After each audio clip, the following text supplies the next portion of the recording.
was about to say, since we were talking about how society is obviously devolving, in regards to how we treat people. What are your thoughts on a couple of months ago, the El Salvador president announced on the Bitcoin city, and what do you think about Bukele as a person? Before I go into my next question. Well, I think that El Salvador adopting Bitcoin, it's a state adopting Bitcoin. And, like I said before, I think all states trend toward tyranny. And, as a person, the president of El Salvador, I think, has exhibited authoritative tendencies. And, I think it's important for people to understand about Bitcoin that, Bitcoin is just software. A lot of people try to associate their moral compass or their ideals or, their desires. They try to make it seem like Bitcoin is this thing outside of software. And it's really just software. So it's really just a tool.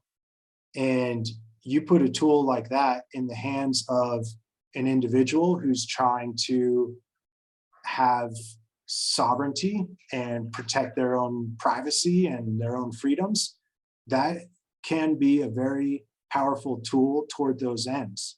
But if you take that same tool and put it in the hands of someone who has authoritative tendencies, well, it can also be a very powerful tool towards those ends as well.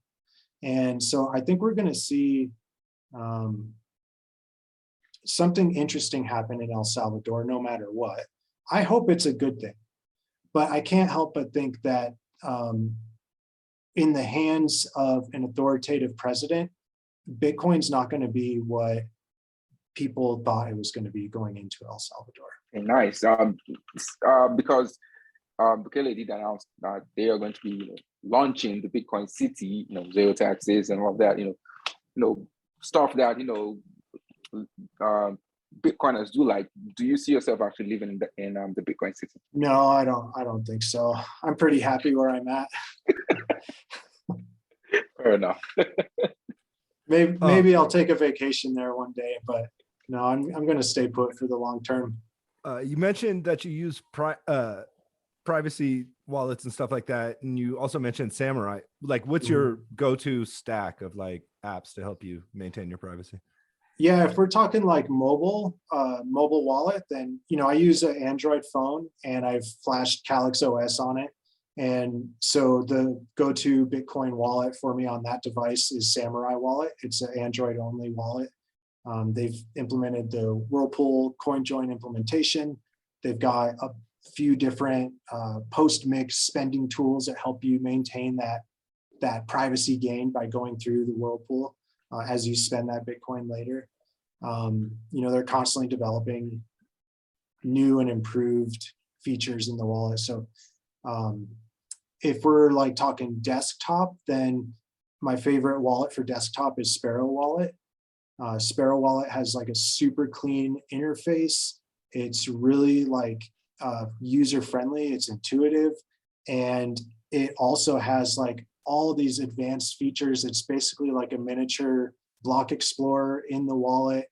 They've also integrated and implemented Samurai Wallet's Whirlpool, so you can actually mix from desktop now on Sparrow. And so there's all these advanced features that if you're an advanced user, you can really dig into it and get a lot out of it. Or if you're a new user who's never used a Bitcoin wallet before, it's super user friendly and easy to start wrapping your mind around some of those concepts.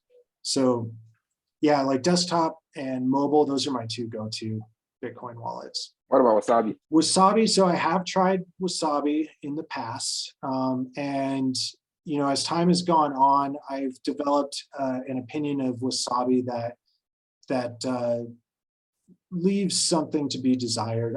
I don't like Wasabi. I don't recommend it. I think they've got some problems in their wallet that are deal breakers for me. So for example, some of their mixes exhibit what's called symmetrical address reuse. where you have the same address on the input side of the transaction and the same address on the output side of the transaction. And so if you're a participant in that mixing transaction and there's the same address on the input and output, well, that reduces the anonymity set of the rest of the users that are involved in that mix. And just the fact that the coordinator, the Wasabi coordinator, allows something like that to happen in a transaction signals to me that they haven't put in the proper zero link implementation protocols in place to ensure that every mix is a zero link coin join. So I just can't recommend Wasabi. They are coming out with Wasabi Wallet 2.0, which, you know, I would hope is an improvement, but, you know, based on what I've seen so far, it doesn't look like it's heading that direction from my perspective. That's interesting. I appreciate that. Because we've spoken to the Wasabi guys a few times on here, and so I've never got that take on it. So that's gonna be interesting. I'm gonna look at it. I think the question I had for you actually before we came in here, and I kind of usually don't like to come up with stuff I want to ask too much before the pod because I think it's just easier to see what we're talking about and go with it. But a question I had was when it comes to mining, and people doing so from home, whether it's on like a tiny scale or a large scale, like, would you, having talked to these like brains and Mercury, etc., would you recommend to people that they join a mining pool at all? And if so, like what one and why, I guess? Yeah, definitely. So I would definitely recommend joining a mining pool if you're a small miner. You know, maybe if you have like 20 petahash, you can kind of, if you're at that level, like you can start thinking about branching off on your own to your own pool. But the nice things about joining a mining pool is that you don't have to have any additional infrastructure beyond your ASIC, your miner. You know, you don't have to have your own Bitcoin node configured. You don't have to have a Stratum server. You don't have to like configure all that stuff. The node takes care of all that infrastructure that kind of goes on behind the scenes. And the main benefit of joining a mining pool is that if you're a participant to a pool and that pool solves a block, then you're going to be rewarded proportional to the hash rate you were providing to the pool when they found that block. So you will steadily get a little bit of Bitcoin every day when you're mining with a pool. Whereas if you try to like do individual mining where you do set up your own node, yeah, you're providing hash to the network, but the chances of you finding a block by yourself like that are just so low that you might mine for 30 years straight and never find a block. Now there's a few different kinds of payout schemes that pools use. So like Solo CK Pool, for example, they've been in the headlines recently because these solo miners have been finding blocks. Well, they're a mining pool just like Slush Pool, but they pay out a little bit differently. So if you are a participant in CK Pool and you find a block, you get 98% of that block reward and the pool gets 2%. None of the other participants get any rewards. So that's why it's called like Solo Pool. It's not the same as like individual mining where you're running your own node infrastructure. But when we talk about like participating with other miners and sharing those rewards, yeah, Slush Pool has been my go-to pool that I recommend people for a number of reasons. They've got a good history. So they were the first Bitcoin mining pool. They were in support of small blocks during the block wars. They were the first pool to signal for Taproot activation. They have a really well-designed and user-friendly interface that has a ton of data points on it that you can like monitor all the stats of your mining activity on their pool. Their payout scheme is called pay per last N shares. So like they average how many valid shares your miner is providing to the pool. And then when they find a block, you are rewarded based on those number of shares. And so if they don't find any blocks, then you don't get any rewards. So that's a little bit different from some other pools that do like a full pay per share, where you basically just get, you know, like a steady stream of sats every day, and it doesn't really fluctuate much. You know, one advantage with slush pool is if they go on a tear and they hit like 25 blocks in one day, well, you're making bank that day. The next day they might only find 3 blocks and you don't make as much. But I kind of like the variability with slush pool, and you know, it's really easy to get your miner hooked up to their pool. So, and they've also got a mobile app, so you can like link that up to your phone and keep an eye on your hash rate at home while you're out on the go. And yeah, they're definitely my go-to pool. Don't take this as me trying to dox you, but I know like energy is more expensive in some areas of the United States and cheaper in others. Are you in a place where it's a like more favorable place to mine? So my wife and I just moved out of the Denver metro area. We lived there for many years. And so my employer was talking about mandating vaccines and masks. And so it was just time for us to go. So we said, you know what? We've always wanted to live in the country. Let's go live in the country. So we moved out to a very rural area. We moved far, far away from Denver. We're still in the Intermountain West. So to your question, when we moved here, I was told that I was on a 9 cent per kilowatt hour rate. Well, I plugged in my ASIC and got my first electric bill. And I was very surprised to see that it was not 9 cents a kilowatt hour. That only lasted for the first 500 kilowatt hours. And then after that, it jumped up to 13 cents a kilowatt hour. So my bill was a lot more than I had anticipated.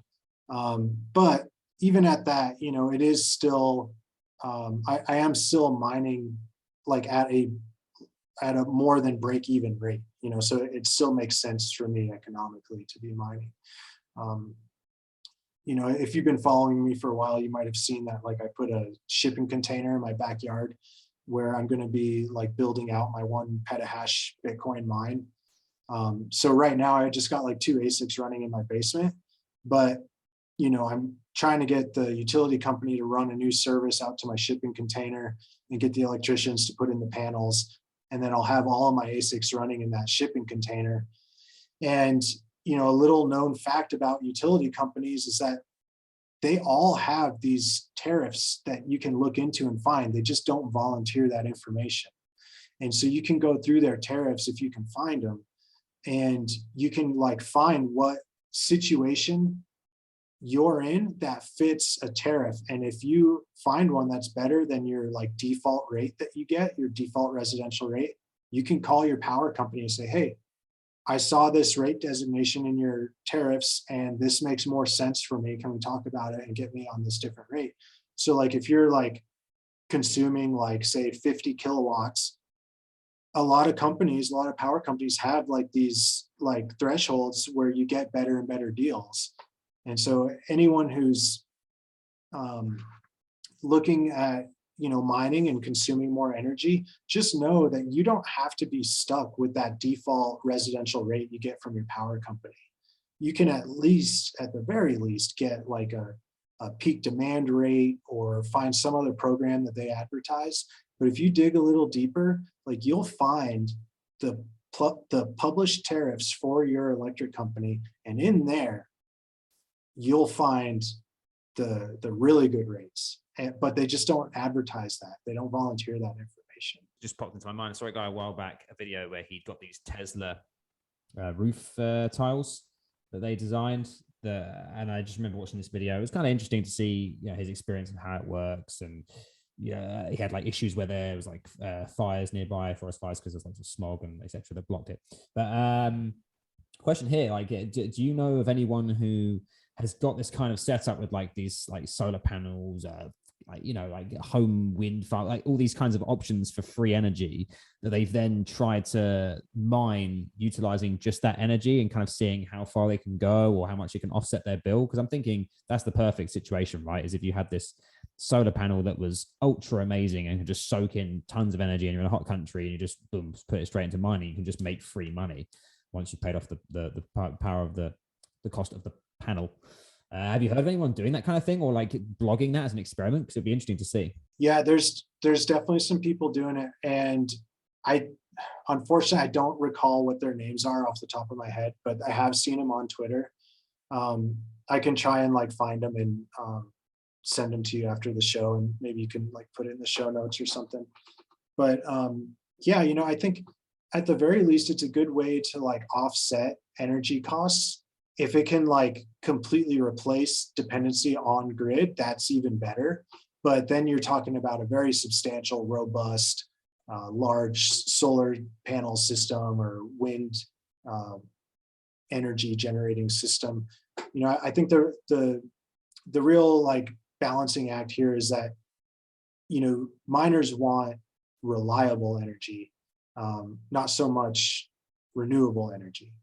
And because the renewable energy sources like solar, like you said, they had fires, there's smog in the air, the sun's not getting to the solar panels. It's not really reliable in that circumstance. The solar panels aren't getting any sunlight at nighttime.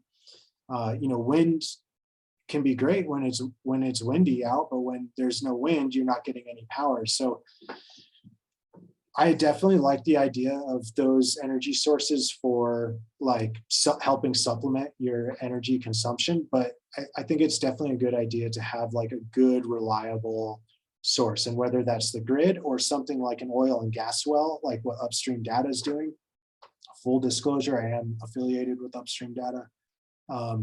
But what they're doing is they're taking those like methane emissions that would have just been flared or vented off to atmosphere, and they're using that to run a natural gas generator that powers the ASICs. So yeah, that's my 2 cents on that. I got you. I'll definitely be interested to see what people's findings are over time as well. Like the earliest people doing this, like trying to run like miners off of renewable energy, that's the word I'm looking for, and then kind of how that moves forward over like the next couple of years and 5 years time, 10 years, like, because obviously it'd be interesting just to see how that evolves. I'm imagining a future where we have super powerful solar panels, because that surely has to be, because the sun is an amazing energy source, right? So I'm hopefully imagining a future where we have like insane energy panels, like you got like a Tesla that is electric and you don't have to plug it in because it just has a solar panel on its roof that just is powerful enough to just power the car. That's my dream, I guess. So I'd love to see miners that are just running straight off of solar, wind, whatever it may be. That'd be amazing. Hydro even. Yeah, I think Blockstream Blockstream, I think they have a hydro plant up north in the US or maybe in Canada. But yeah, I think hydro generation is a great use case for providing the energy requirements for ASICs. Yeah, we'll close off, I guess, then. It's been awesome, Econo, to have you on, man. I appreciate some of the insights you've given us around the mining and kind of like the bigger reasons, right? Like the whys behind privacy and things like that. It's interesting to get your perspective. I appreciate it. And you give me some things to think about as well, especially reading up on people's experiments on mining. And also now I can advise people what's mining pool is best for them when they're doing home mining. So I appreciate that. But yeah, awesome. Thanks so much, man. Is there anything you wanted to let people know about before we head off at all? Yeah, I mean, I'll just say, thanks for having me on. I really appreciate the invite, and I'm sorry it took us so long to coordinate a time. Sorry for missing the last meeting, but I'm glad we did get to connect, and I've enjoyed the conversation. And, check out my blog, EconoAlchemist.com. I've got a lot of guides on censorship resistance, permissionless Bitcoin usage, and self-custody. Check out Upstream Data. They've got the black box enclosure that's going to be going into full production here soon. That's an instant problem solver for home miners. You can also find all my guides on Bitcoin Magazine's website. And think about the future you want and make it happen and make Bitcoin a part of that vision. Damn right. Appreciate it. Well, thanks to you. Thanks to everyone out there listening. We hope that you've learned something new. Hope that you take this as a sign to think about at least mining, or if you can't, encouraging a friend or something to do so, or just to get them to listen or read the blog. As always, we appreciate your time, whether you listen to us for a minute or an hour, and we love you lots. Keep being awesome and keep buying Bitcoin. Take care, everyone. See you later.